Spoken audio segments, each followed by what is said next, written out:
Is it all right if I'm a little selfish on this one?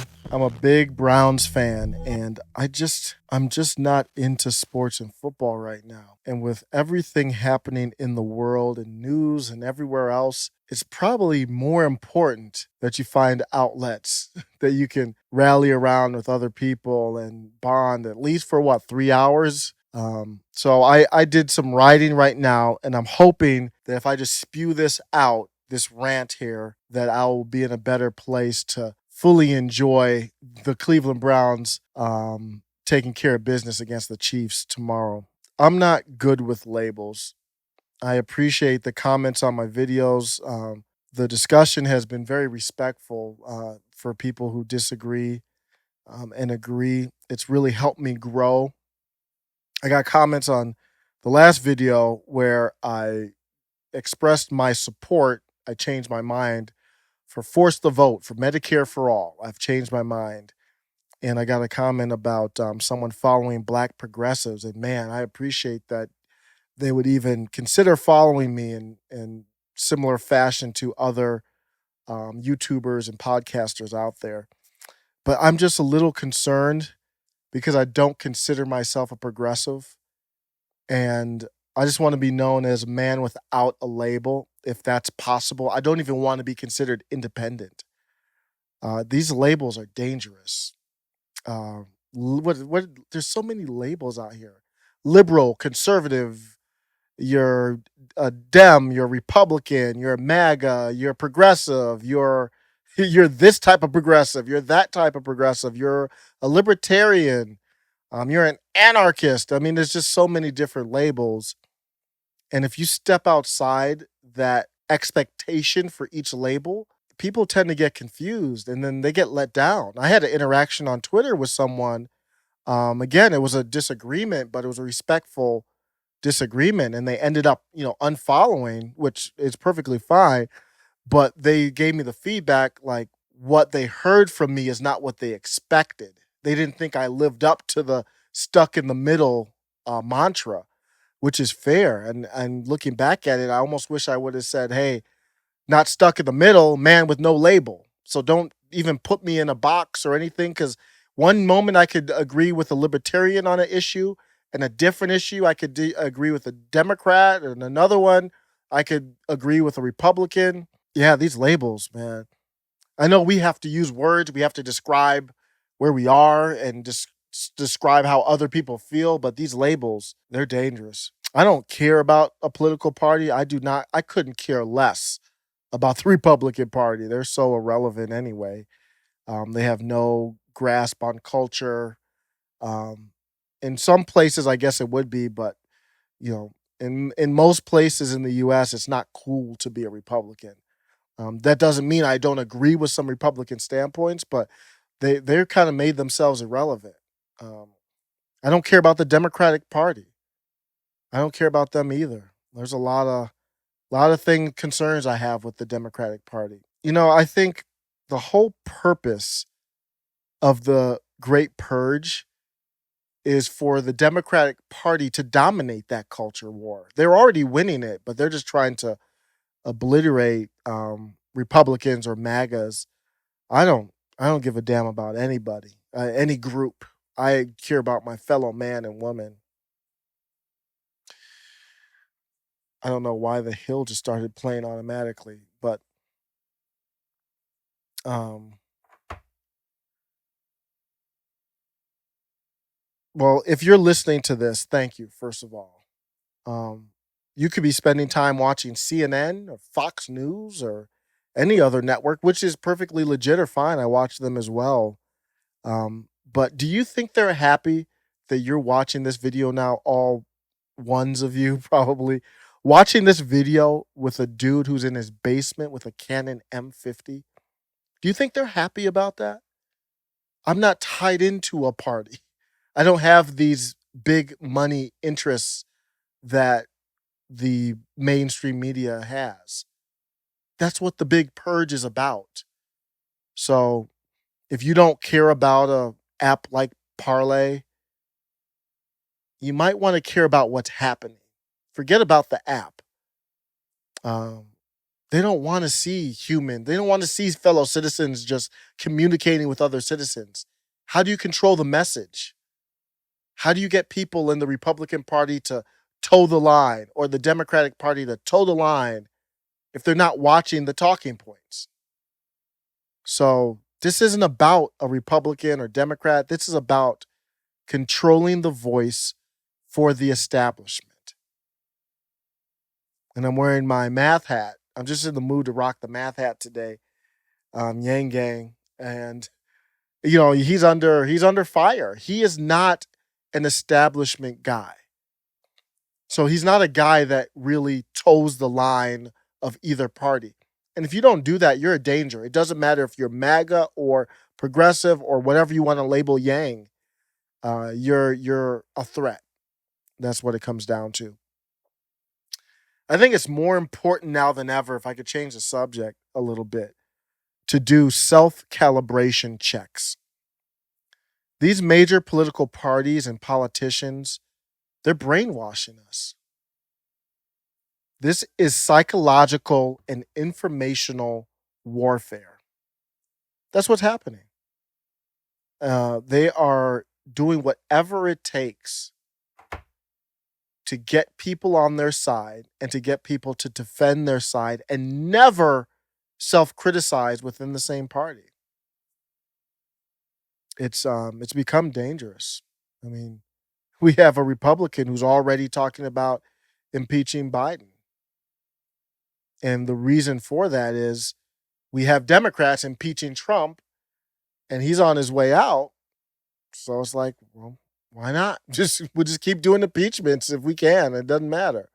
Nobody within the same party, like, come on, this just stop this nonsense. It's crazy. It's difficult times for many, and the language from our president, the language from our representatives is just dangerous. I posted a video from Cori Bush. She used the term white supremacist 4 times in 30 seconds. I criticized Trump for some of his language, and he retweeted. Remember that incident in Texas where the trucks were being very aggressive with a campaign bus on the highway? I mean, all these things are the same. I don't care about a party. What Trump did was wrong, and what Cori Bush is doing is wrong. And I like AOC. Cori Bush, I don't know enough about her. I know she's a progressive. I have to see her in action. I'm not as sold on her. But AOC, I like AOC a lot. But she's using the white supremacist and saying, "Oh, I'm afraid of my fellow Congress people trying to kill me." And it's just not this. This is all psychological warfare.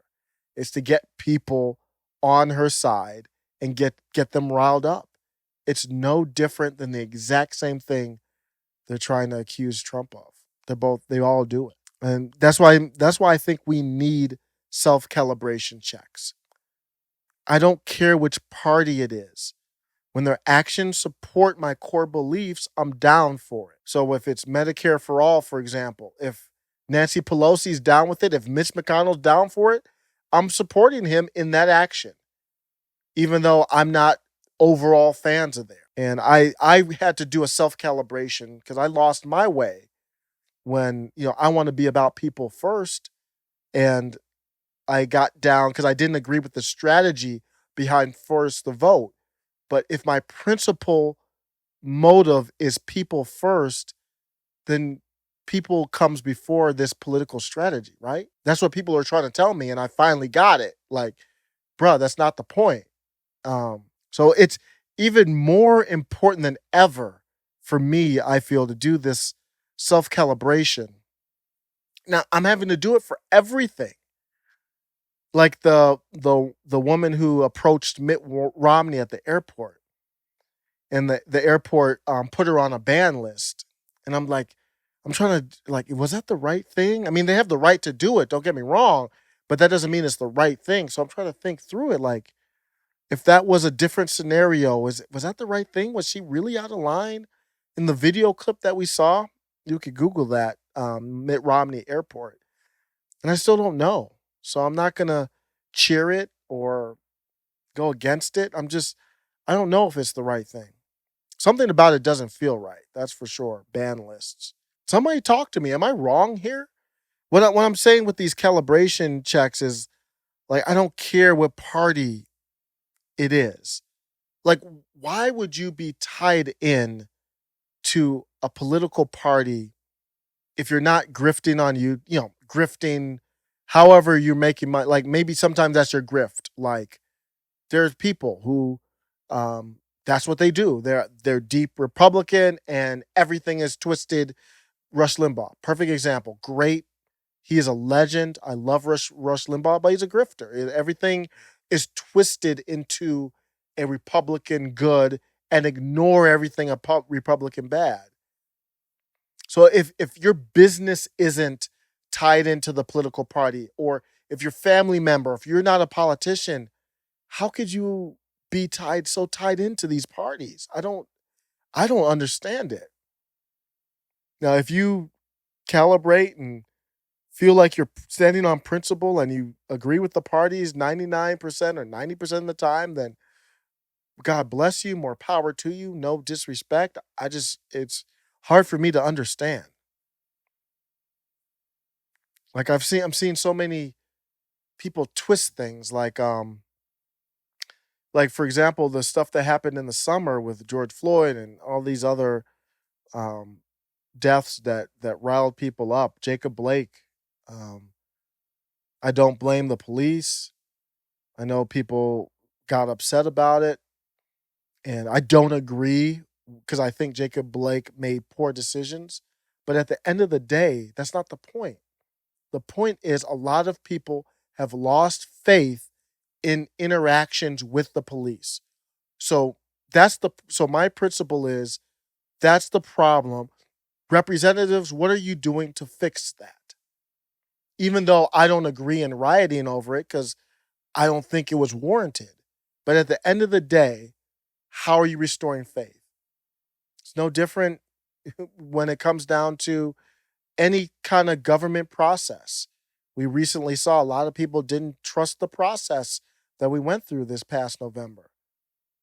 And whether they're right or wrong, it's irrelevant, just like with the Jacob Blake situation. Violence is never okay, rioting is never okay. But at the end of the day, what have our representatives learned? What are they doing to restore faith in each situation?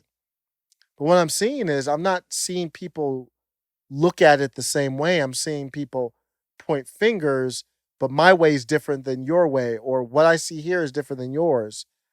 Um, I see, I see the Jacob Blake and our, the future of our election process. I see it as the same thing. If someone loses faith, our representatives need to do everything in their power to protect that and restore faith. Whether it's policing or a state lotto or whatever it is, if it's that concerning to people, we've got to do everything in our power. And this is looking forward to future to learn from it. It's just weird. People are talking about the actions of Donald Trump, uh, and Donald Trump hasn't done anything illegal. He hasn't done anything new. To this day, Hillary Clinton doesn't think Donald Trump is a legitimate president. To this day. My point is, forget about them. What do we do to make sure if anyone sows doubt in any part of our government process, what do we do, especially on the federal level, if state and local, it hasn't worked out to restore faith? What do we do on the federal level? Is there anything? And I haven't seen any takeaway. All these things with Black Lives Matter and improving policing. I haven't seen action to restore faith. Maybe I'm missing something. I don't know. And our representatives aren't showing me what they've learned from this situation. What have we learned from everything we've gone through over the last year? I haven't seen anyone put that together yet. Just makes me wonder why. Take care.